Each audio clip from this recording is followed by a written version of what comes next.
let me just say this unequivocally. Derek Jeter was one of the greatest shortstops of modern times, period. Let's do this. Honus Wagner stopped playing baseball in 1917. That was a long time ago. You know who has been the greatest offensive shortstop in the post-Honus Wagner portion of baseball history? Doug, you want to take a guess at this? Let's see. You can do it. Number 2? Is it number 2? Number 2, Derek Jeter. Derek Jeter is the answer. Here's why. Offensive wins above replacement.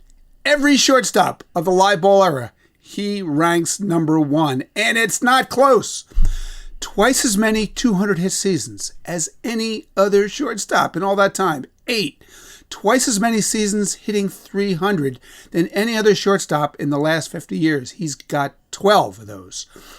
Highest OPS plus of any shortstop in the live ball era who started at least 2,500 games at short. Yeah, bigger OPS plus than Cal Ripken Jr. So, Doug, can you please reiterate for us that Derek Jeter was not overrated? Yeah, I mean, it's something that just sort of was accentuated by just either being on the field against him. And ultimately, my last season, I went to Yankee spring training, and that sort of confirmed it even more. And he aged like, you're supposed to, right? He aged and slowed down at certain points. But by then, he had established something that was so hard to comprehend as someone trying to get him out.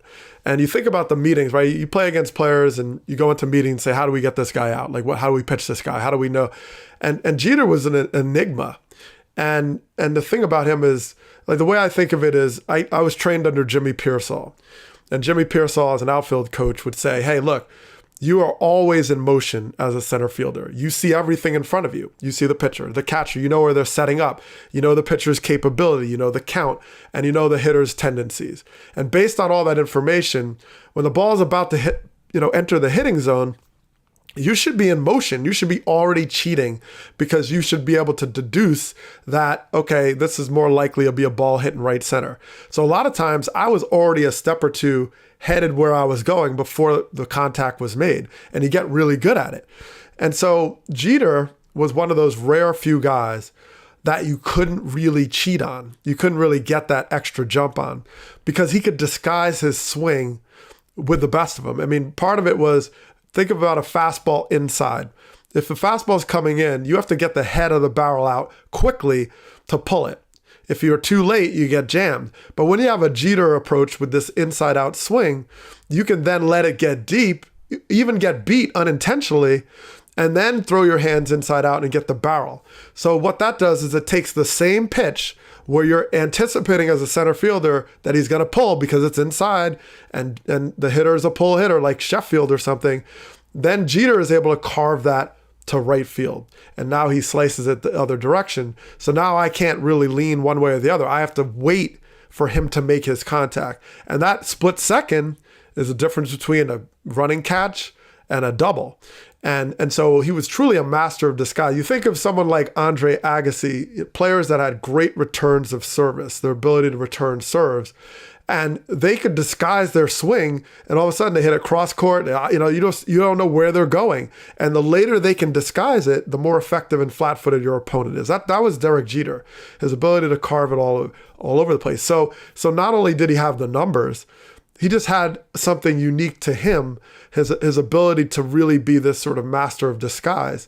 And he wasn't hitting 50 home runs, but he was doing so much damage because of that impact. So I just watched a guy that had so much confidence, rightfully so, in his ability to read pitchers, hit different kinds of pitchers. I tried to give him a scouting report one spring training of Randy Wolf when we were playing the Phillies, and he just said, I want to hear it. I want to hear it. He said, is he a lefty? I said, yeah. I said, that's all I need to know. He's a lefty. I got it, So I was like, okay, I guess we won't give him any tips. Wow. Yeah, the innate feel for everything it took to be a great baseball player, that was him. You as you mentioned, you were his teammate very briefly. How would you describe Derek Jeter as a teammate? I mean, you saw him walk in the room, the way other players interacted with him. Was there something different about that than maybe we would imagine? There was. I mean, I think I was very impressed. I mean, I knew him early on because when I used to work out in Tampa, Florida with my brother.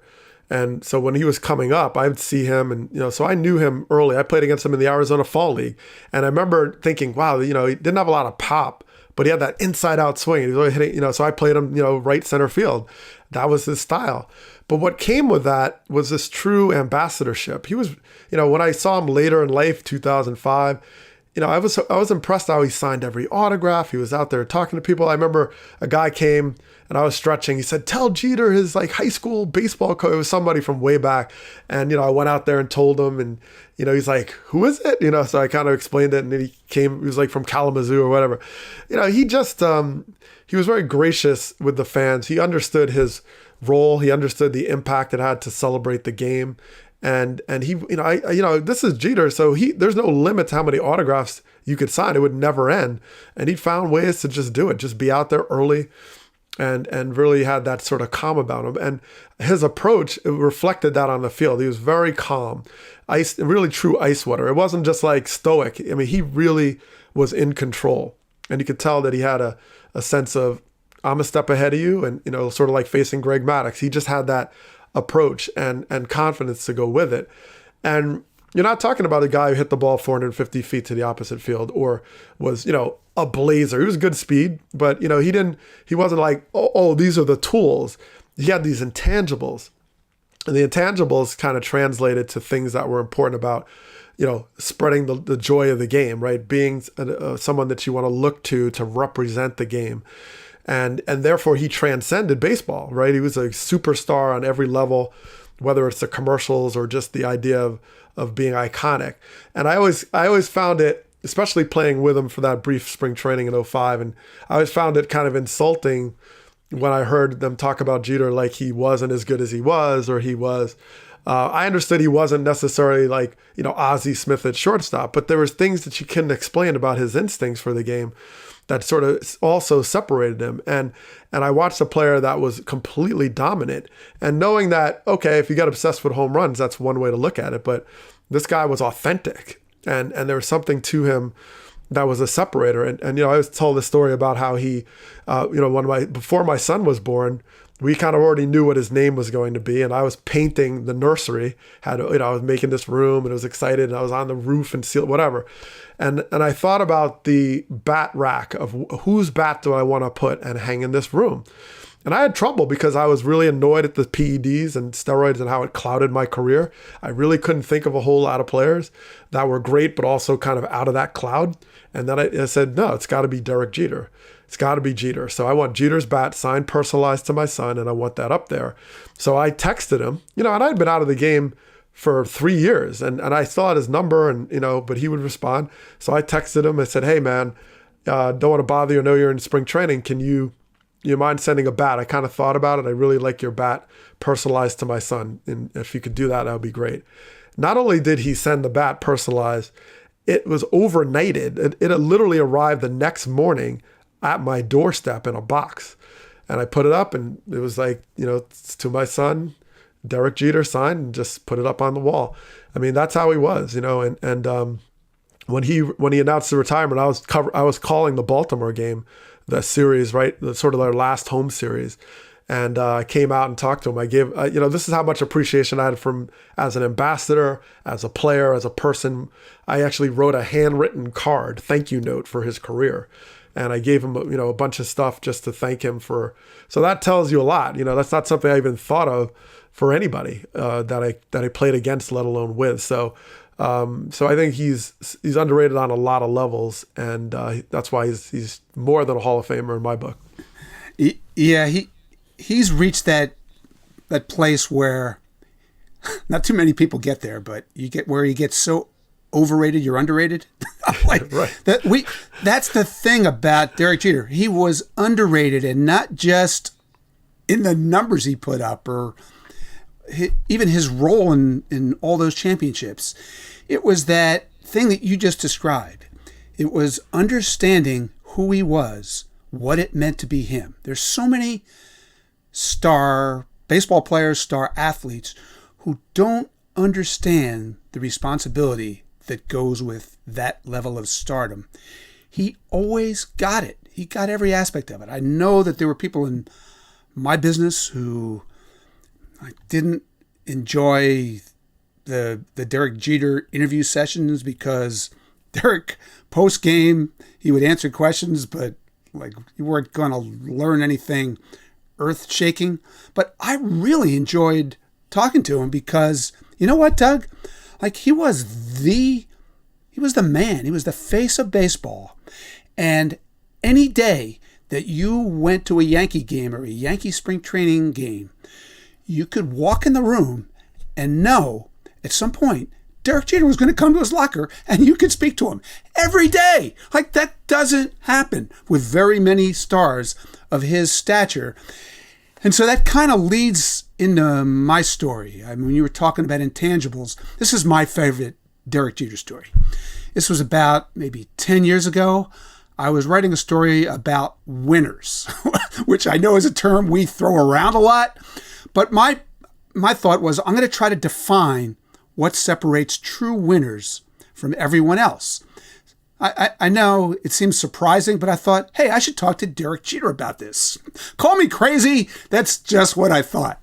So the premise of the piece was that what separates people like him from everyone else is that ability to play with a special energy and focus every game, every week, every month, every year. That feeling that every at-bat matters. Every play in the field matters. Every moment on a baseball field, every single day matters. That's how Derek Jeter played. Now, he wasn't the only player I talked to in this piece. Like Chase Utley was in it. I remember Johnny Damon was in it. I talked to Jim Leland because of the way he used to find a way to motivate players. There are a lot of people in it, but he was kind of the poster boy. So, like, again, call me crazy. That's how I saw him. All right, so I go to see the Yankees. And, walk in and Andy Pettit's there. So I'm talking to Andy Pettit about Jeter. Andy just had this way about him. And he says to me, I got a question you should ask him. Why don't you ask him if he's ever mailed in an at-bat? So I laughed and I said, yeah, right. He said, no, really, ask him that. Okay, so Derek arrives at his locker for our conversation. Explain the premise of the story. We talk about that. And I mean, again, like I know some people thought Derek was the king of the non-answer answer, but not for a story like this. He loved the topic. He was great. He was awesome to talk to about it. And then he just kind of segued to the point where I thought, all right, here we go. Time to ask Andy Pettit's question. So I said, Derek, have you ever mailed in an at-bat? Ever? And he looked at me and he said, what? I said, do you think you've ever mailed in an at-bat at any point in your career? And he got this look on his face and he said, like, snapped at me. He said, no, I would never do that. He said, I mean, I've gotten back to the dugout after an at-bat and said, what was I doing? What was I thinking? Why'd I swing at that pitch? Something like that. But have I mailed in an at-bat? I would never do that. Never. And like, of course he wouldn't, but just that look on his face when I asked him that question was so classic. I'll never forget it.